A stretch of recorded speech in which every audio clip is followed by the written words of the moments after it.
Hey everyone, I'm so excited to be here today. Myself and Anne Wallen from MaternityWise Institute is here, and we're gonna deep dive into just a couple of really cool things. But first, we want to definitely understand more about what MaternityWise, the origin story, and all that it offers. I'll share a little bit about the PRC as well, and then we'll go into just the benefits of collaboration and how to optimize your business and your growing your village can support that maternal collective as well. Hi, Anne. Awesome. Hi. I'm super excited to be here.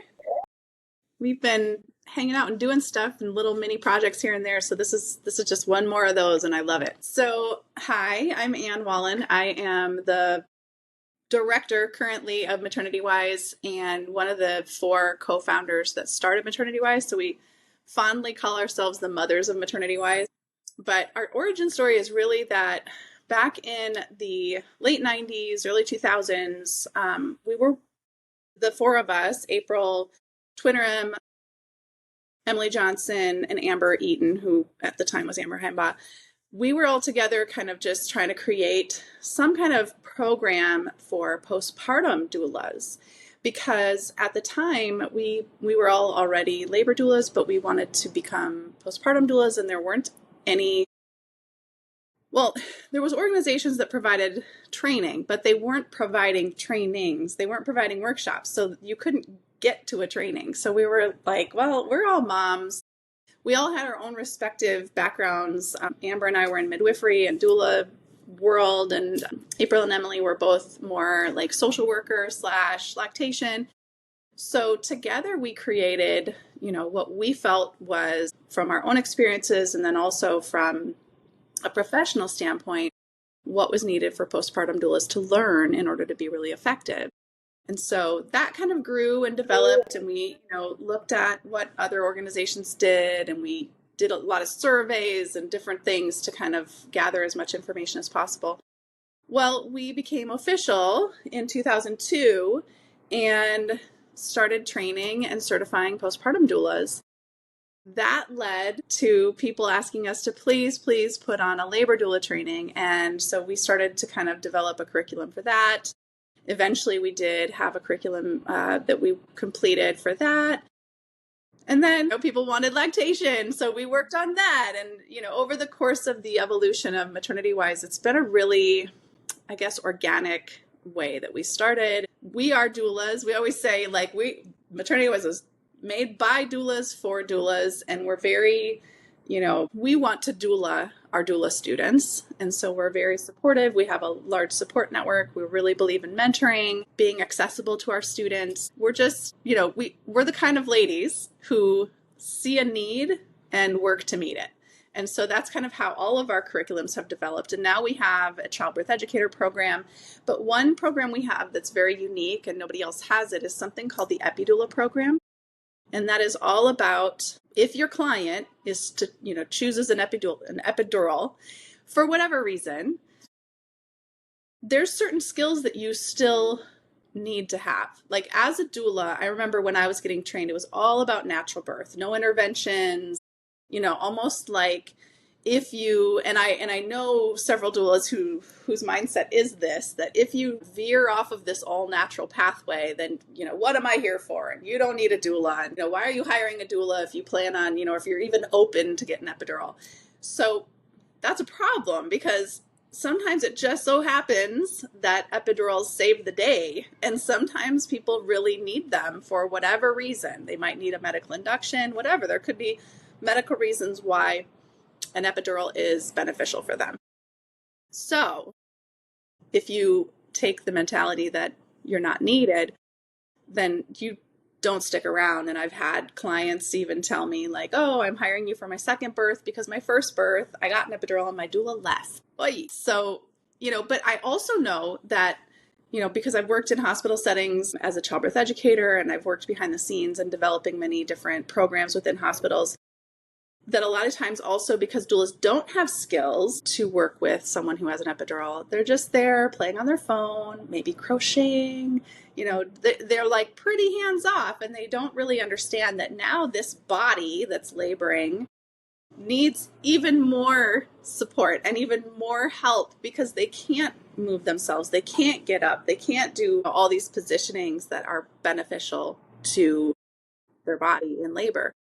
And then also there's benefits to an epidural, that you have a relaxed body, and you could do more things with that relaxed body, and you can create an even better, faster, easier, safer birth for that person than just leaving them alone and letting them lay there, and so having those skills really makes the doula more confident, and so she sticks around, she stays engaged, and then eventually, that leads to a better outcome. It doesn't have to be that slippery slope or snowball of interventions. It can be something that you actually utilize for your client's benefit to still get them to that vaginal birth that they want. But anyway, so that's us. We have all these crazy things. You can see I'm very passionate about the Epidural Program, but we're just a group of people who love birth and love families, here to make change. That's our whole motto, to make a positive impact on the birthing world. I love that. And I mean, honestly, I hired my doulas for my first birth, and like knowing that I was open to an epidural. I wasn't trying to do anything like natural. Like that wasn't my goal. My goal was to just get through birth, because I was terrified of it, didn't know what to expect, all of the things. And, of course that was one of my questions, like, is it okay that, I'm gonna raise my hand when I need an epidural? And they're like, absolutely, as long as the choice is yours, that it's coming from. And I had a pretty long early labor with my first, and I was early on. I was only 37 weeks, so the hospital was like, no, this is just false labor. Yeah, he was born a day later. But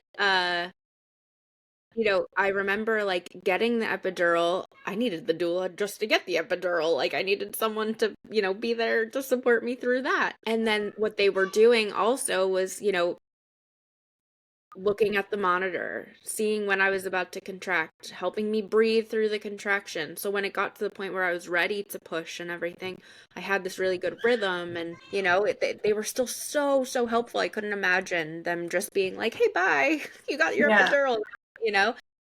So I went on to having, 3 natural births after that. But if it wasn't, such an empowering experience that they facilitated with me and my husband, he was able to be there in like what he needed to do, right? He needed to just be there to support me, but like not say the wrong thing or try to do the wrong thing. He was just able to be present and like experience what was going on, and they were there to not only say worry about everything, but to, answer the questions and know what was going on, right? They were the professionals on my side in the room. So Love that. I love that you're focusing on that, because I think it's so needed. And unfortunately, hospital births are gonna keep happening. Yes.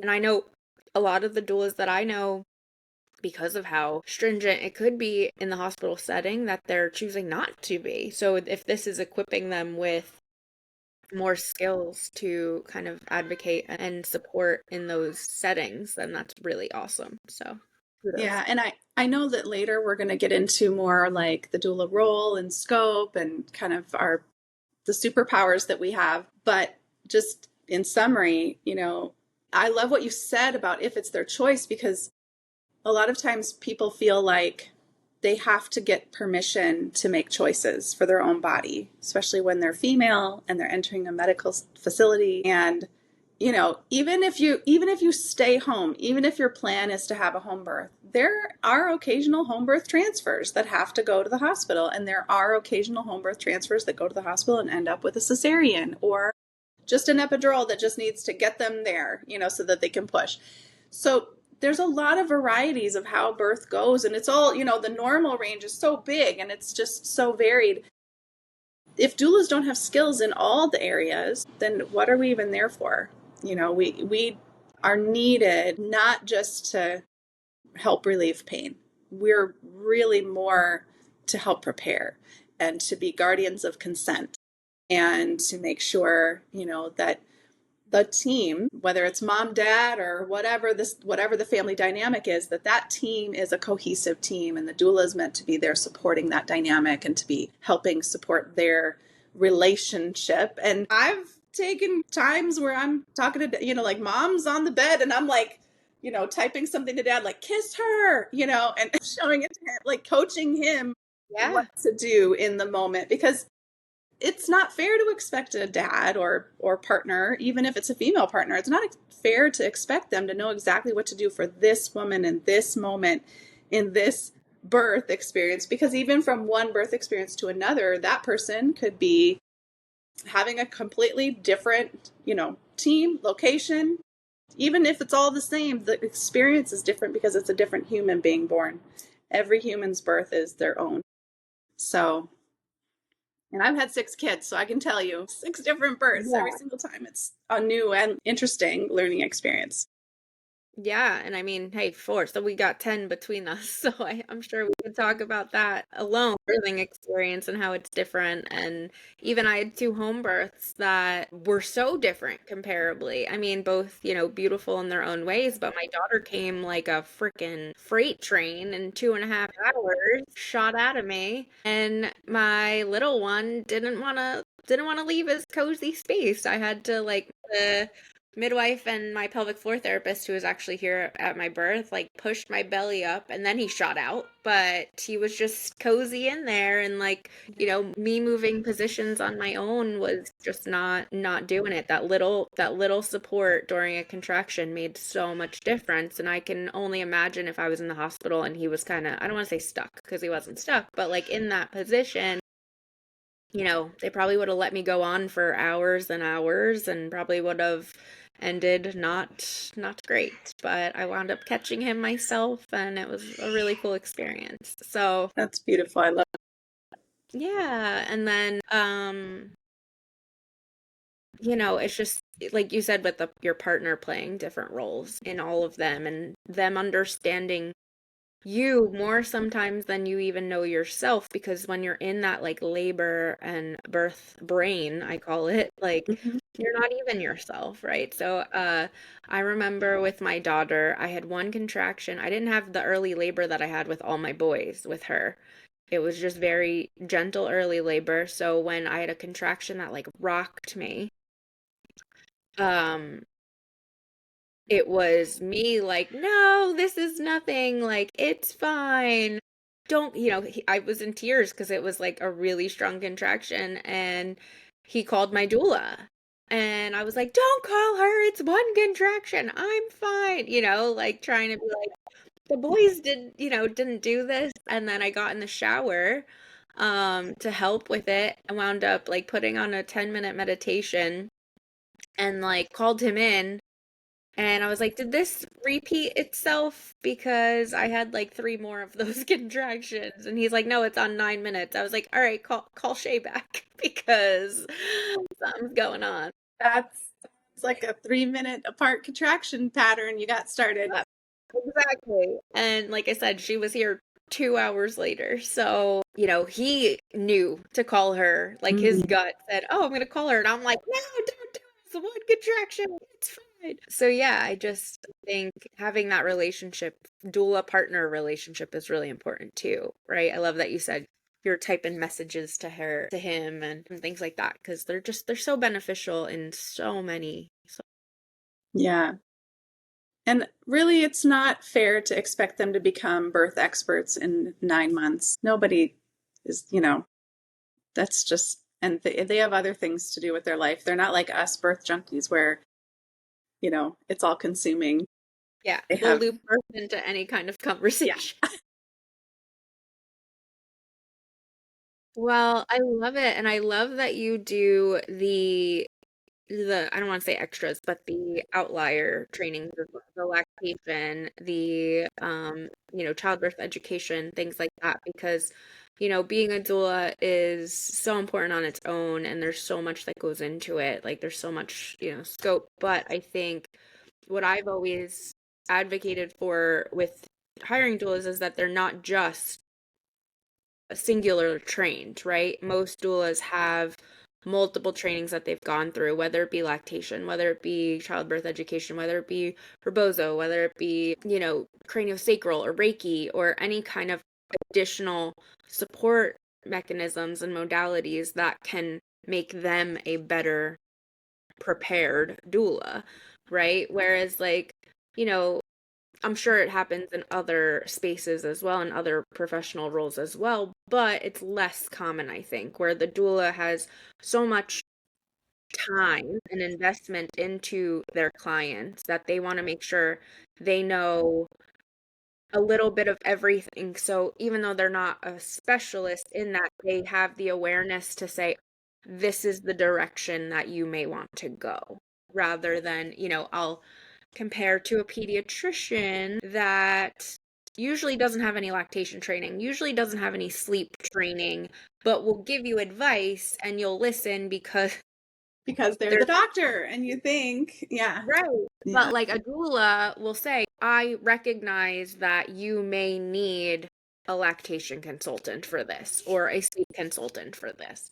And here's my recommendation, right? Right. So I think that's a kind of a good segue into the PRC. Yeah, tell us about that.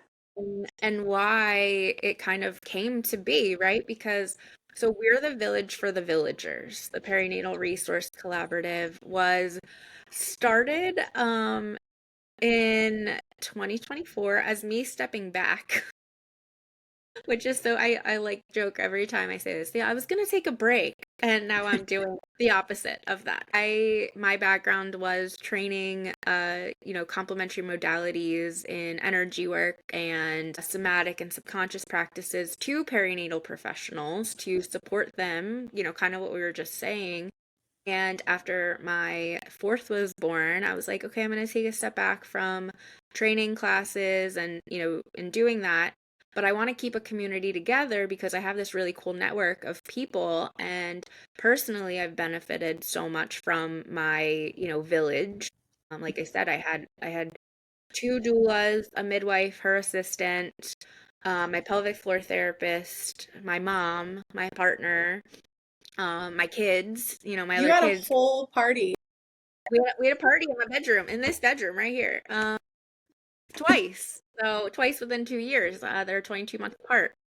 Just like the validation, I remember being held by both my doula and my pelvic floor therapist. And I get, it's funny. Doula knew me in birth better than I knew myself. Like, she's like, you always get like gassy, essentially, or I get this like indigestion kind of thing going on in labor. And she's like, yeah, with every birth you've had it. Like, I knew things were starting because you had that. So my pelvic floor therapist is like doing manipulations on like my esophagus and my stomach, like while I'm laboring to help me with that. And my doula's doing counter pressure on the back as I'm going through the contractions. So like, I just felt so held. And I was like, wow, my hope is that like every mother can feel this supported and this held during her labor and birth, right?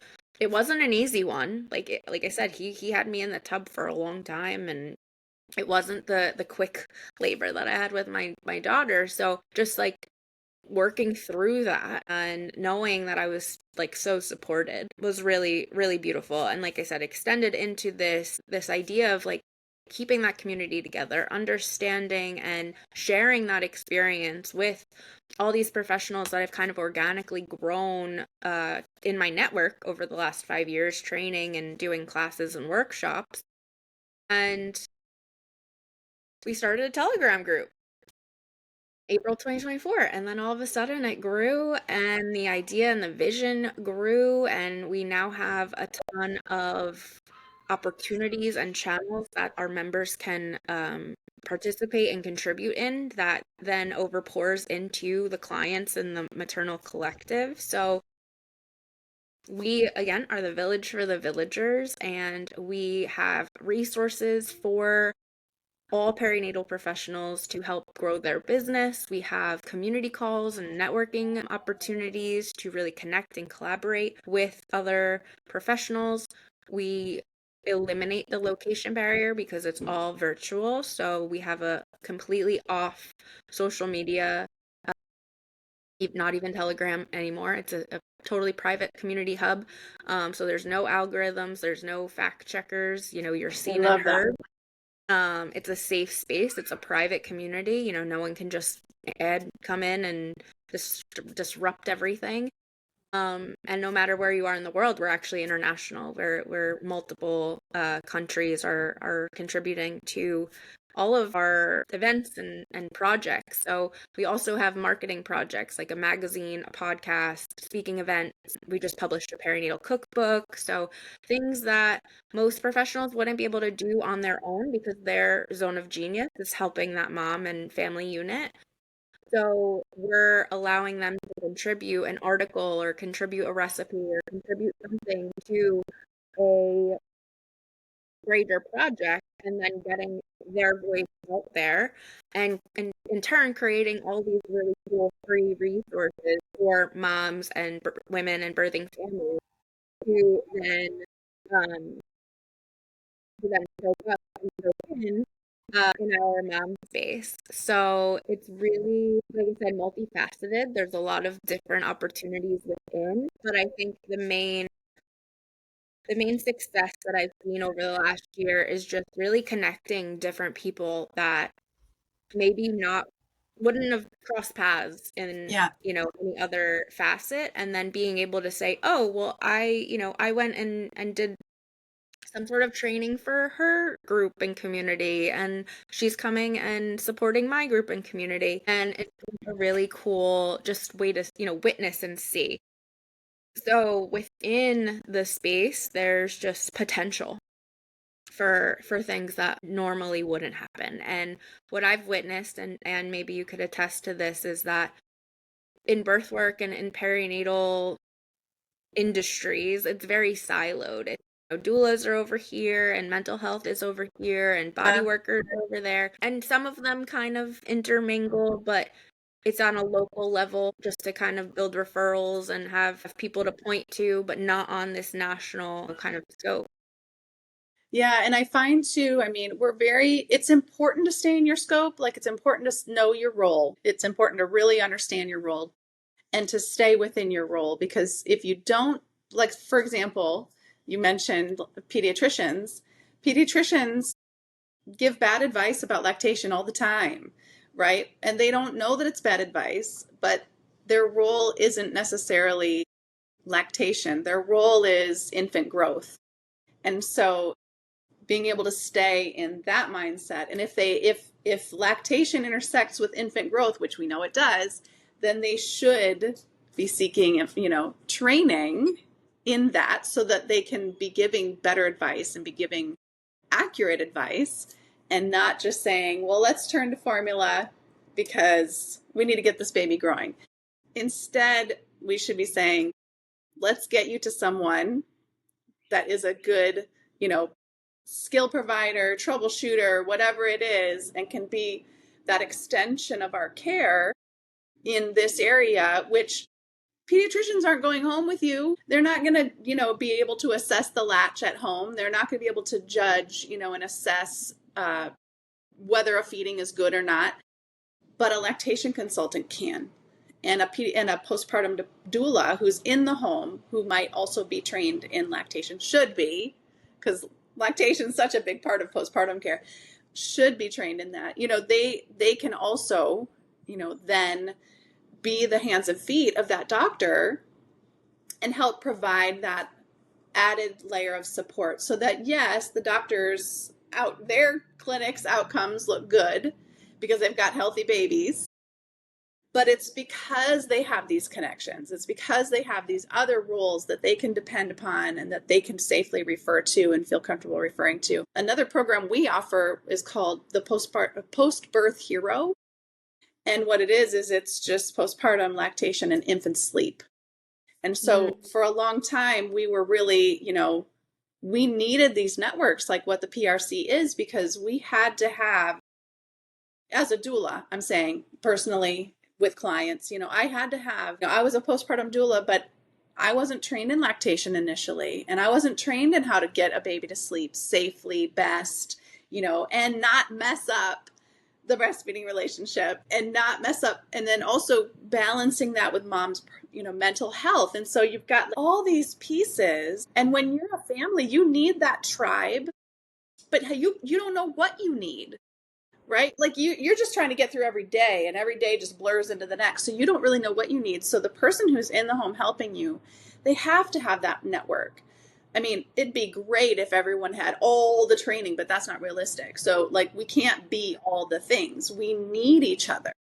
I always say it's like you don't need the training, like you don't need the specialty, you need the awareness of the training, of the specialty, so that again you can pick up on this is needed, so here's the path that you take, and here's a personal referral that I have to support you in that path, right? And I always say, like with the pediatricians and even OBs, like we're not asking them to be trained on all of these things. We're not asking them to be the be all, the end all be all of maternity or infant, support, but just having the awareness that they aren't that person and having the, ability to say, hey, this is my recommendation. And here's the, again, personal referral that I have, where I think doulas do that really well. Hopefully, the PRC, we initially started as those community roles, right? Most of our members are doulas, are mental health professionals, are, chiropractors, pelvic floor therapists, those ancillary, I don't want to say ancillary, but those other roles, right? Yeah. But as we were going, and truth be told, a little bit of a resistance in the beginning, but I was like, no, we have to cross that bridge to the medical. We have to Absolutely. we have to invite in OBs. We have to invite in L&D nurses, and there's so many components, because that's the gaps that we need to bridge, and but also, there is no one doing that. So we are welcoming in everyone in these capacities. The thing too is that if you are one of these things, like let's say you're a mental health specialist and you have someone who came to you and they have bad birth trauma. For you as the mental health therapist, it's good for you to be able to say, here's a better OB, or here's an OB that I can trust with, that you're going to have a better experience, or that you can do all your follow-up care with. Because if someone has birth trauma, they are not likely to go back to that same OB and get their follow-up care. And that can be dangerous. Like that's important. But if they don't have a network that they would consider safe to find, these other people that they could go to. And same thing with as a doula, if I'm working with somebody and let's say they just moved here and they've got a brand new newborn and they're like, who can I trust for a pediatrician that's going to be supportive of breastfeeding, that's going to be supportive of this or supportive of that?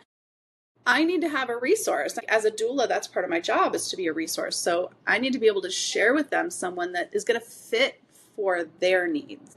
I think the biggest question I see in like mom groups on Facebook and stuff when I'm perusing them is like, who has a recommendation for a pediatrician, right? And like all these comments come through and it's like they're going to Facebook for these recommendations, and that could be great, but it also could be super overwhelming when you get like 100 comments, right? It's like the Google rabbit hole that when you're a new mom and you like go to Google and it's just like so much overwhelming information. Having a support person, one direct contact to say, this is what I'm going through, do you have a recommendation? And then that person having the network to guide you is such a better experience than going into the Facebook or Google rabbit holes, And I hate to put it this way, and I'm not trying to be judgy on moms at all, but a lot of times, you might have gone through a labor and birth experience that for you was fine, but for someone else might have felt completely coercive, that it might have been, not the birth experience that would have suited the other person. And so then for them to just go and be like, crowdsourcing, for lack of a better word, referrals, that can be great, but someone might love and praise a completely narcissistic, very charming OB who's a terrible OB, but the way that they stay in business is that they charm and manipulate people. And so someone who just experienced that kind of birth, that would be a terrible referral for them. And so it's really important to have the community where you know that this is a safe person for you. And the only people they're going to refer me to is another safe person that I can trust versus just somebody's opinion. Like, we can read Google reviews for that. Like, we don't need, you know what I And mean? again, You can, information overwhelm, and yes, it's such a temperamental time, right? Like pregnancy, labor, birth, postpartum, even when you're dealing with like infertility or loss or, bereavement and that grieving space, like there's so much sensitivity throughout that process, right? It's such a transformational and transitional time for a woman. And she's vulnerable. And she I don't want to say it, it's just there's so many things that she doesn't need to deal with, right? Because there's so many things that she's dealing with for the first time and trying to navigate. So just absolutely.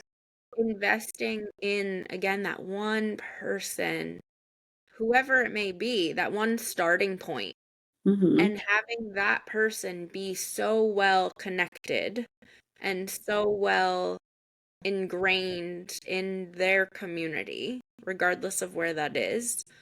And even, especially right now, like in the world, there's so many virtual services too. So maybe in your community, we see these like maternity deserts, right? Where there's not all of these resources. So if we're dealing with something in that capacity, okay, as long as you have internet, or mobile data, you can connect with so many of these resources that we're talking about. There's virtual doula services, there's virtual sleep consultants, there's virtual lactation visits, there's virtual, some of the body work obviously needs to be done in person, but there's ways and exercises that they can support you in doing yourself, right? It's just, again, the knowledge and know how to do that. I know with my pelvic floor therapist, I always had like homework that I had to go home and she would show me the exercises and I had to do them at home to maintain what she did that day, right? So it's, again, having the knowledge and the awareness of, oh, this is the path that you can go down, right? And again, lactation support, of course, so much better when it's in person. But I remember with my personal lactation consultant, she would come, but like, it would be during the nighttime feed that his latch was like awkward, or, something was going on. And I would just take a quick video, or I would FaceTime her and be like, hey, can you kind of check this out? It still helps in those moments, right? So I think the PRC is solving that, interconnectedness issue. So even in those maternity deserts, again, we have the resources are abundant, right? We have them out there. There's so many people doing this work. I think what's lacking is the awareness that they're out there Yeah. and the ways to connect with them. So with the PRC, that's, one of our main goals is to say, hey, it's not the client, there's a lot of directories out there for clients to go find these professionals. But again, same kind of concept of like information overwhelm, where like they search doula into a directory and 200 come up in the state that they're in. Right. When if you just have your doctor, your pediatrician that says, here's my referrals for my doula, doulas in my area. Here's referrals for lactation consultants, for sleep consultants. Like, we need to get to that point. Yeah. Even the hospital systems where they have like a preferred list of recommendations that they can send home with everyone, in the package of diapers and, little hats and cute little things from the hospital that everyone loves to get, like, have very, easy to digest. If you need this, call these people, and we're creating those pathways, within this collaborative. The other thing I love is when you said, I love that you guys are expanding into being more international, because for a couple of reasons. Number one, we don't get everything right here in America. And I think people know that. Like, if you compare our outcomes, let's just take the maternal mortality factor as an example. Our maternal mortality continues to increase. It increased 37 freaking percent over the last little while. Meanwhile, everybody else is going down. There's not another industrialized country, civilized country that we're like, that we're seeing the same thing. Nobody's even going up or staying the same. They're all going down, and we are going up. So, and by a lot. So to have connections in other countries, I think we can also learn from each other, which I love. I love that collaborative, like international think tank. I mean, MaternityWise is international as well. I almost always sometimes feel guilty teaching people in other countries about how we do things here, because I just feel like, I'm a little embarrassed, to be honest. I'm a little ashamed of how America's outcomes look when I'm talking to other people that have way better outcomes in their country. But the other thing that I love about being international, is that people move from one side of the world to the other, and they lose connection from their culture. And then now I'm pregnant. Now what do? I don't have someone local that I know of that is going to be sensitive to my culture, or even knowledgeable about my culture, or able to help me practice certain things, whether it's food or just, different mindset, everything. Yes. And so having something that is international, you can then tap into, I need somebody from Kenya. I need somebody from Costa Rica. I need somebody from, wherever it is. And they're there on the PRC, where you can get that connection. You can get the support, even if it has to be virtual. And who knows, maybe that person, maybe there's someone in America that is from that area and can see you in person. But if there's not, at least you have that virtual connection and that virtual support. And support is everything. All the studies that are being done, they point to the importance of support and the importance of the freedom to choose your companions during major life events like birth, right? And like that postpartum time period. So having someone that you feel gets you, speaks your language, and not just with words, but speaks your language, like that philosophy, that mindset, that cultural familiarity. It's so, so important, because otherwise you're just you feel lost already just in your general life. And now you're entering this whole new phase, and you need that support, and you need it to be relevant to you. Well, and just to build on that, so this is not really public information yet, but by the time this gets out, we will be. We are creating a dad network. It's actually called the Dads Advising Dads. And we have professionals, which is part of our PRC Impact Alliance, which is the counterpart to the what's the word? Headlining, headquarters collaborative itself. But part of our founding fathers group that's helping us build this out, we have 3 dad doulas that are supporting the partners and non-birthing people in their journey to support, but also to advocate and to understand and be part of the process, right? So they're not just talked at, they're actually talked to and with. And that's a big thing in the States. You don't really see that outside of the States. But what you see outside of the States is really honing in on fatherhood and being an integral part and understanding the fatherhood role and knowing that it's different than the motherhood role, but like leaning into it and not being a comparison model. Or perinatal and paternal mental health, initiatives are outside, and they're inside of the country too, but outside of the country.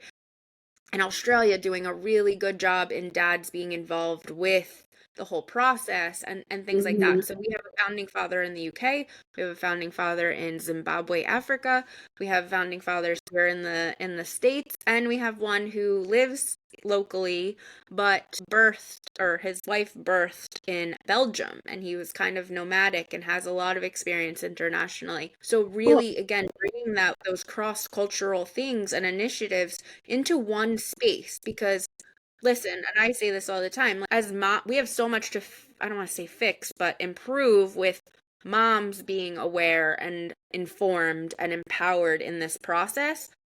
Dads are just an afterthought, right? So really integrating them in as well.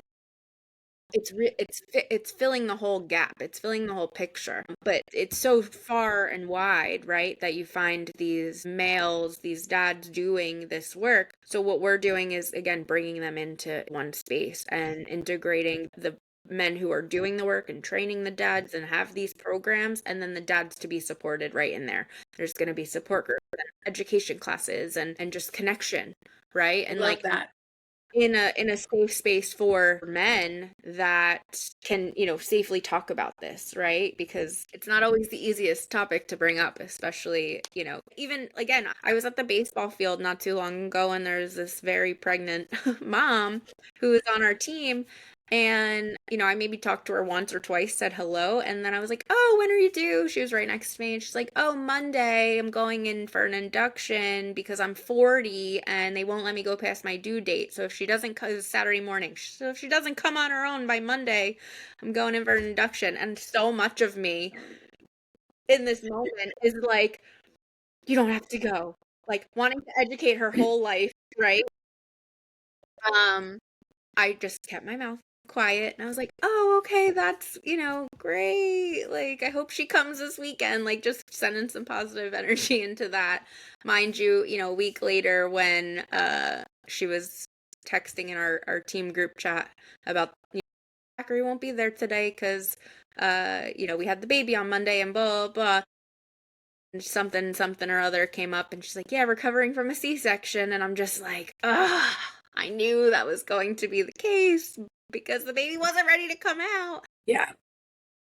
But so it's hard enough to like be a woman to be able to like talk and have like those deep conversations just in normal like passing. Imagine dad. Like imagine if I was trying to say that to the dad, you know what I mean? Like he's just over there watching his older son play baseball and whatnot. So But here's the thing. When you're trying to operate within a patriarchal medical system, and we are, right.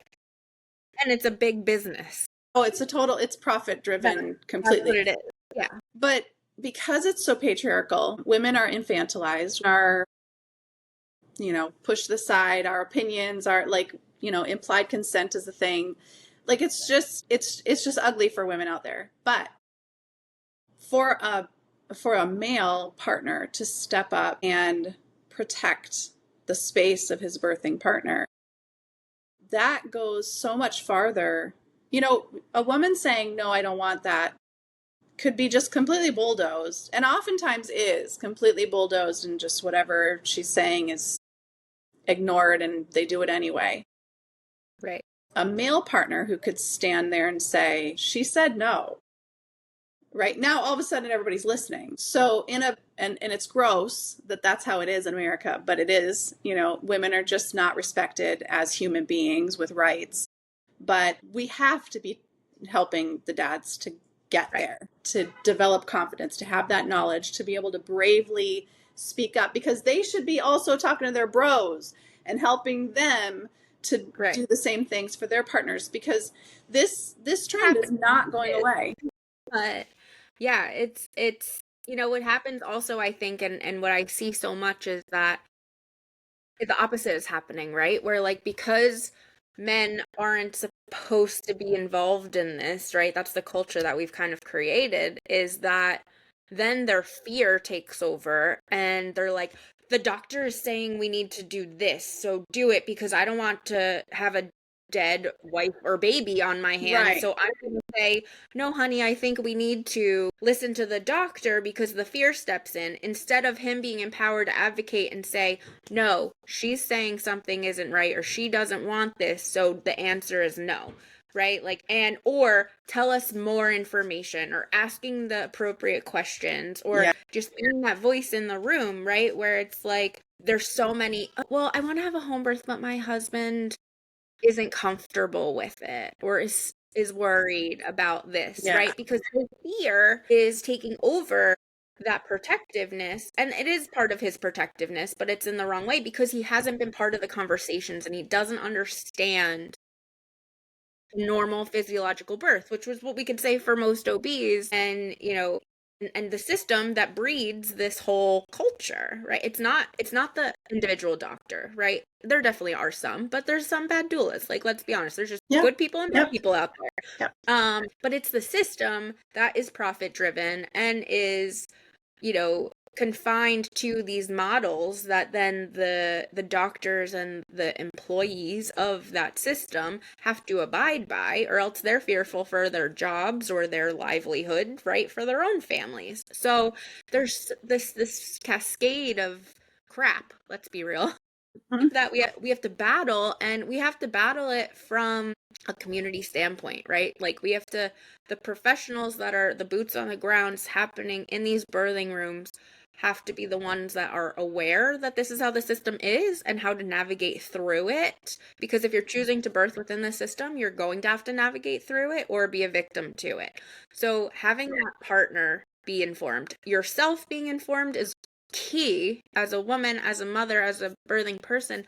But when you're in labor, that all goes away. Your job is to be in your body, is to be in that space, to not think and be cognitive. So that's where then the opportunity passes to the partner or the doula or professional that you're hiring. But how beautiful would it be that everyone in the room is on that same page, right?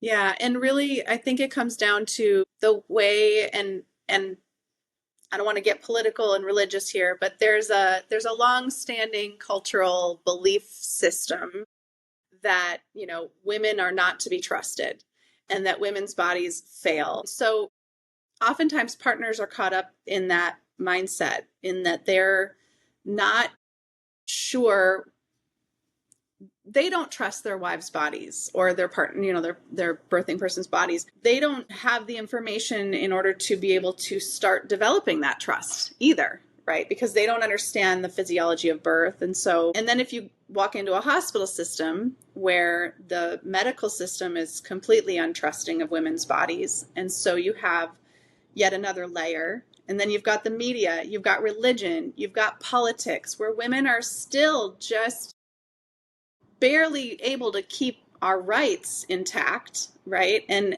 so at all points, we have no advocate, we have no guardian, we have no person protecting our abilities, protecting our, because like you just said, birth is very primal. We're not supposed to be in our head. We're not supposed to be having an argument or trying to defend our birth plan.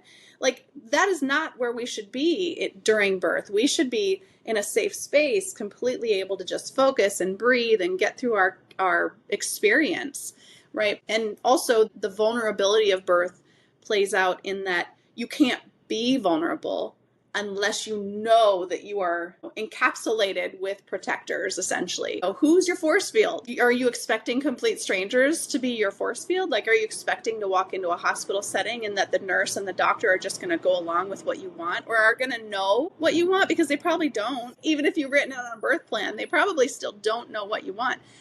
And so what I tell my clients too, nobody's going to love you like your partner. Nobody's going to be fiercely on your side like your partner. I'm going to love you and be fiercely on your side, but it's not the same because I don't know you the way they know you. And so I need partners to always be engaged and to always be educated and prepared right along with my clients, because it's a team effort. And it's never going to just end in that moment either. Like, it's not just about the birth itself. It's about the preparation that happens beforehand. It's about the support and the wraparound services that are needed afterward. And the partner can help with navigating that. The partner can help, if they know the family's values, right? They can choose and help sort through and find things that feel right, find practitioners that feel right, and they can step in and be that resource collector and connector. And so the PRC is this really great, I love it so much because it's this really great, yay woman power, yay girl boss, but at the same time, you're not leaving out that really, really important, really, really vital and very impactful and powerful part of this experience. And if you don't have that, you don't have balance. And I think it's an ecosystem, right? Like that's what we've we talked about the village, of course, but even more so, it's this ecosystem. Think of like, this pond in the center of everything, which is mom, baby unit. And then there's all these streams leading into it where it's in,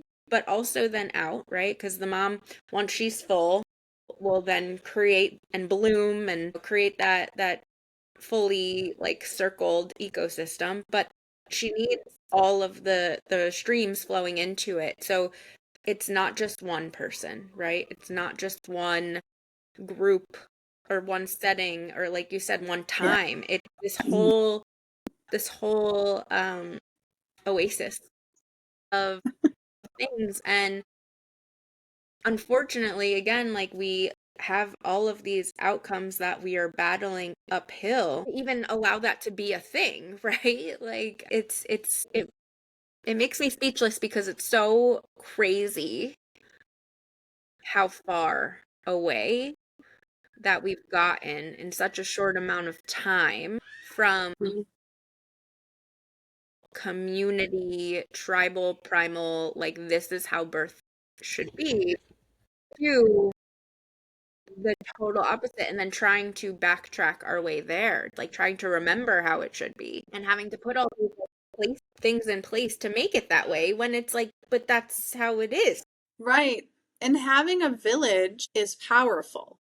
Having support is powerful. When you're alone out there, just trying to do your thing, just trying to be the mom, just trying to whatever, you're weak. You don't realize it. You think you're really strong.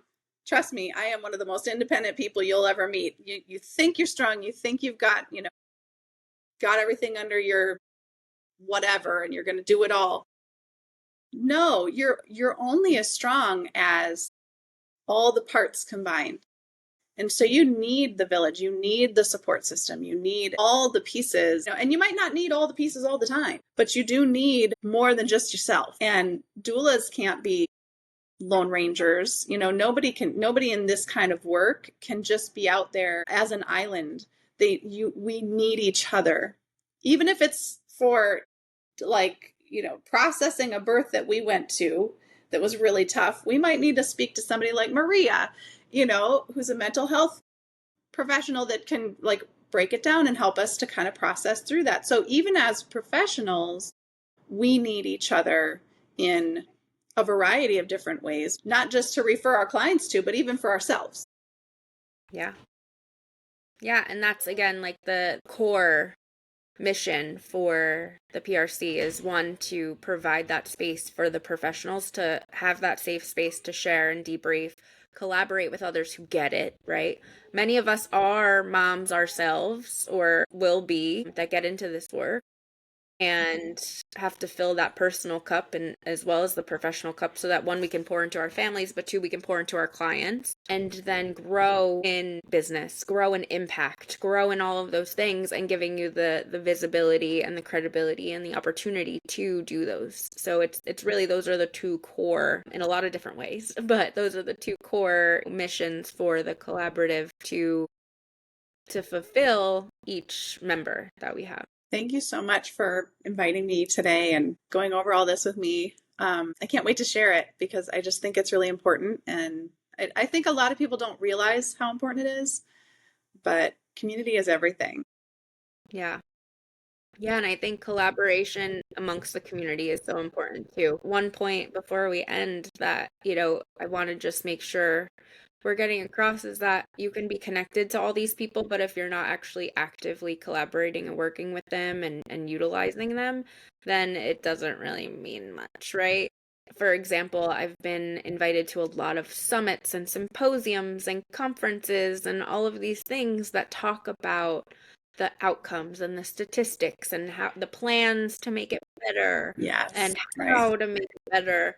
But I don't see things actively changing Mm-hmm. because we're spending so much time talking about it and we're not doing anything about it. So one thing that, the collaborative is really trying to move forward, and we are going to have a conference-ish like event, but it's going to be all actively participating, all connection driven, to collaborate, to create action plans, to move forward, to move needles, because that's what we need to do. So it's not just a space to come in and like hang out and chill and network and meet people. And yes, of course, that's part of it, but it's actually driving you to make change and make impact, whether it be in your community, whether it be on a global scale, whether it be, just in your own family and dynamic and friendship circle. So that's the goal, to really revolutionize the outcomes that are coming out of it. Awesome. Yeah. Well, thank you again for inviting me. Appreciate Yeah, of it. course. And I love every time we get together. if people want to know more about becoming a doula or any of that other stuff that we do, it's just maternitywise.com. Easy peasy. And how can they join the PRC? Yeah, so you can go to jointheprc.com, and there's a few different tiers. I won't get into them all there, but we meet you where you are. So whether you're wanting to just be in the community spaces or you really want to get your voice out there, there's a membership option for you. Awesome. Yeah. Thanks so much.